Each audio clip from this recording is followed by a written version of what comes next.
Today, we're doing something a little different. We're not just going to talk about history. We're going to learn how to hear it. We're going to become aural historians, and I'm going to show you exactly how you can bring the forgotten soundscapes of the past roaring back to life. So, let me ask you something. When you picture the American Civil War, what do you hear? I bet for most of us, it's the roar of cannons, the crack of muskets. But what about everything else? What about all those quiet moments? The sounds of actual life that filled the hours and days between the battles? Right. It's in those unheard echoes that history really comes alive.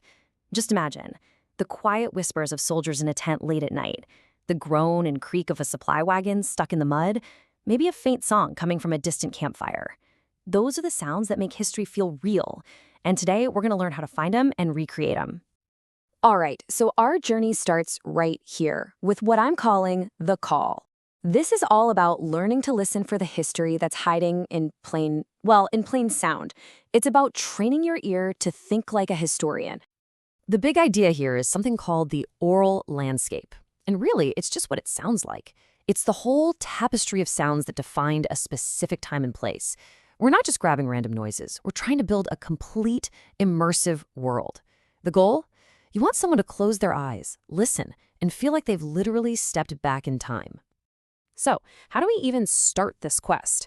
Well, every adventurer needs their gear, right? Let's take a look at your toolkit. And here's the best part. Every single thing you need is 100% free. And your toolkit is surprisingly simple. First up, you've got Audacity. This is a super powerful, totally free audio editor where you'll mix everything together. Then you've got freesound.org. Think of it as a massive free library of sound effects. And finally, LibriVox. This is an amazing resource for free audiobooks of old diaries and letters. Absolutely perfect for getting ideas and inspiration. Okay, but before you just start downloading a bunch of sounds, here is a huge piece of advice. Don't fall into this common trap of just grabbing any old modern sound effect. Like, for example, a horse. You might think a horse is a horse, right? But the main horse breeds back in the 1860s, like the Morgan, were actually smaller than a lot of the ones we have today. So their sounds would have been different. You've always got to think about the history and the context to keep it authentic. All right, we've got our tools. Now we need a map. And this isn't about guessing. This is about being a historical detective. We have to do the research to figure out what sounds we should actually be looking for. And your map? It comes from the primary sources. You got to dive into soldier diaries and letters. You'd be amazed at how often they describe what they're hearing. Check out historical texts on daily life. Look up period music on sites like the Library of Congress. You can even study high-quality documentary reenactments. These are where you're going to find all your clues. And here's a fantastic way to organize all that research. Create what's called a sound inventory for whatever scene you're building. So a camp at dawn isn't just one sound. No way. It's a distant bugle, the crackle of the fire. You hear soldiers coughing in the cold. A horse snorts nearby, the wheels of a wagon creak. See? Listing it out like that makes the whole scene feel real before you've even found a single sound file.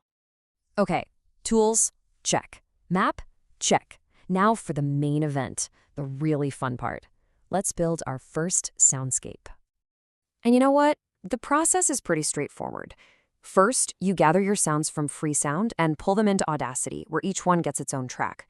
Then you just arrange them on the timeline. After that, you start mixing. This is where you adjust the volume and the panning, which just means whether a sound is in your left ear or your right, to create a sense of space. So a distant bugle might be quiet and centered, while a nearby horse is louder and off to the right. Finally, add fades so sounds appear and disappear naturally. And a pro tip, save your project often. Trust me on that one. But wait, we're not done. Just dropping the sounds in isn't enough. The last step is to give it that final polish, to turn a bunch of noises into a real immersive story. This is where the artistry really kicks in. And this is where the real magic happens. First off, don't be afraid of silence. It can be super powerful. You can add a little bit of reverb to give a sense of space, like a slight echo in an open field. You can also play with something called equalization, or EQ, to adjust the tone. Maybe make a sound a bit muffled, as if you're hearing it through an old recording. Which brings us to probably the most important rule of all. Less is more. Seriously, your goal isn't to just create this wall of noise. That just turns into a muddy, confusing mess.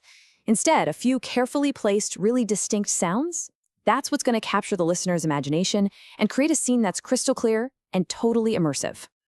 All right, you've done the research, you've built the scene, you've polished it until it shines. Now comes the absolute best part, sharing your little piece of the past with everyone. And sharing it is super easy. In Audacity, you just export your project as an MP3 file. Then you can upload it somewhere like YouTube or SoundCloud. For a video, you don't need anything fancy. Just pair the audio with a cool period photograph. And hey, why not reach out to your local historical society or a small museum? They're always looking for new, cool ways to bring history to life. And just like that, you've done it. You've officially taken your first step. You're not just someone who learns about history anymore, you're someone who creates it.